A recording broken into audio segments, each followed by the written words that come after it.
My big brother said, I got a surprise for you. I want to take you to some place I think you're going to like. So we go in to a hotel, and I look around, and there's people wandering around in costumes. Wow. And I said, what is this? And he goes, well, it's a convention. And I went, oh, okay. What's a convention? And he says, it's a place where like-minded people get together to share experiences.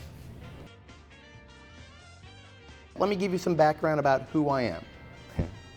I am essentially a 13-year-old boy. I am.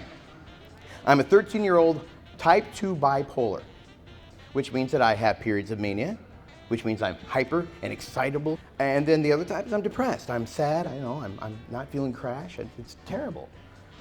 Now, most of the time, at a convention, I'm in manic mode, which works well, because you see what I've done is I've taken what some people might see as a disability or an issue, and I've worked it to my advantage.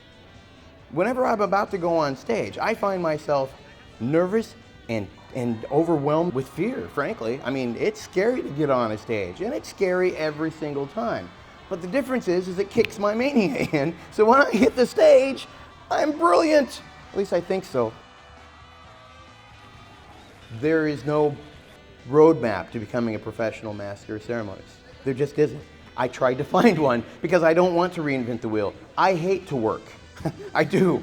If it's work, I don't want to do it, which is why I love what I do. I don't work. When you find the thing that you love to do, and you can do it without any thought, without of it being, okay, how much am I getting paid?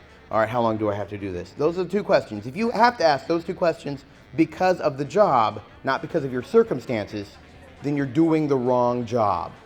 You know, and people, what do you want to do with your life? I don't know. And that's fine. I was 30 before Peter Pixie was invented.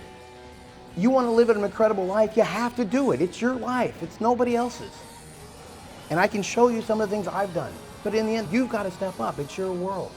So I'm going to ask you real quick, what is it? The silly thing that when you were 7 that you wanted to grow up and be, no matter what it was. Unless you want to be a butterfly, that might be a little difficult to do, but not impossible. There are ways to do it. We do cosplay a lot here. So, what is it you wanted to grow up to be? You want a unique, marketable skill that's yours and nobody else's? Get in the top 5% of one thing and the top 25% of the other. Put those two things together, and you are somebody that nobody else is.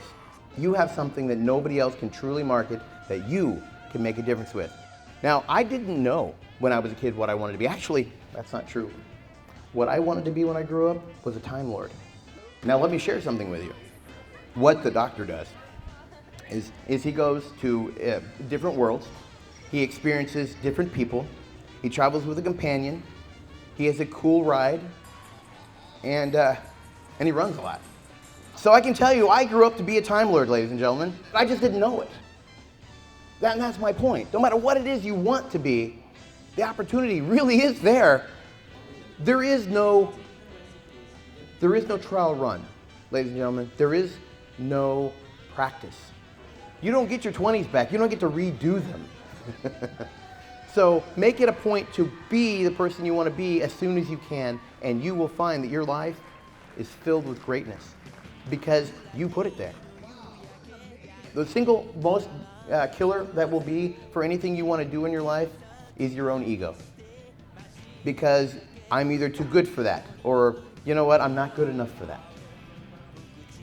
How I got to be Peter Pixie is a Rocky Horror Picture Show Shadowcast needed a host, and I became that person.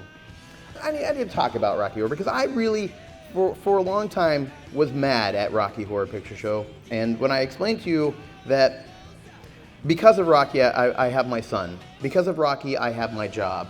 I even got to act, direct, write, and produce. All the things I wanted to do when I grew up. But in ways that I had no idea would happen.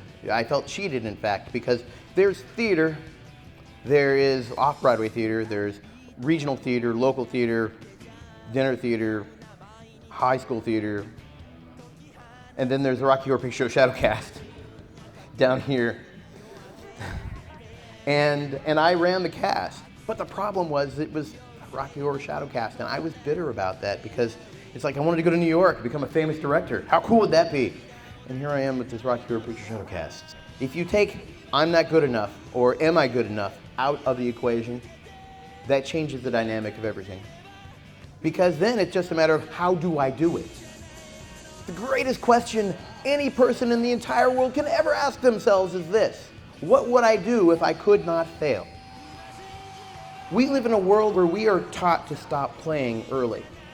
We're, why don't you go out and play? Go out and play. Go out and play. How many times do you hear this kid? Go out and play. Go out and play. Go out and play. Go out and play. Then one day they're like, what are you doing? I'm playing. Aren't you too old for that? Well, that's the problem, folks, is if you don't know what it is you want to do, you've not played enough. Just go out and try things. It doesn't matter what it is. You could be terrible at it. Who cares? Try it. Do it. Go out and play. Dress up. Do things. Find what catches you. I like that. I want to do more of that. And do it until it's not fun. Then find something else to do. One day this may be no more fun for me. And I promise you that when that happens, when I think, all right, are they paying me enough? At that point, I know that I'm doing the wrong thing. I look for the positive.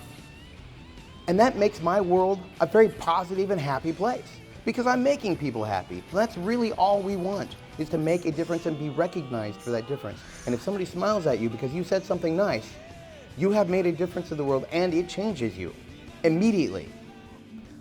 Having shared all these things and told you where I see the future of how to get happy and how to be in a life that you can do, I want to tell you that this last month, my mother passed away. Now, I know that's sad, and I'm going to tell you a story about that because it's important to put things in context. My mother also was a bipolar, but undiagnosed. And in the 70s, getting help for issues like that wasn't something that the poor people did. That was something people with money did. When I was 7, she left. I was then in Wichita, Kansas. From all my friends, my whole life, it was terrible, devastated, destroyed everything in my life. But because I was in Wichita, Kansas, I ended up going to the Rocky Horror Picture Show. And because of Rocky Horror Picture Show, I met my first wife, which I have a son who's 20-something from her. I would not have had that if my mother had not had her issues and created all this havoc in my life. I would not later then meet my second wife. I would not have raised 3 children. I would certainly not be Peter Pixie. I would not be standing here right now. Context is important.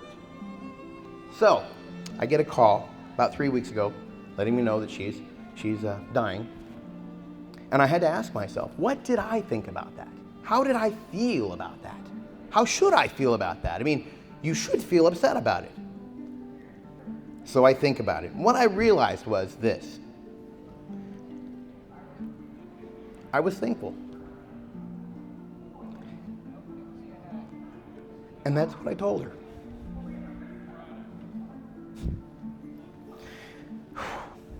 So I went to her and I said, thank you. I actually didn't go to say goodbye to steal a Doctor Who line. I went and said hello. I almost quit about 4 years ago. Everybody who does the convention circuit reaches a point where they have to ask themselves, am I willing to continue doing this? Well, if you are, then you have to jump in. You have to say, you know what?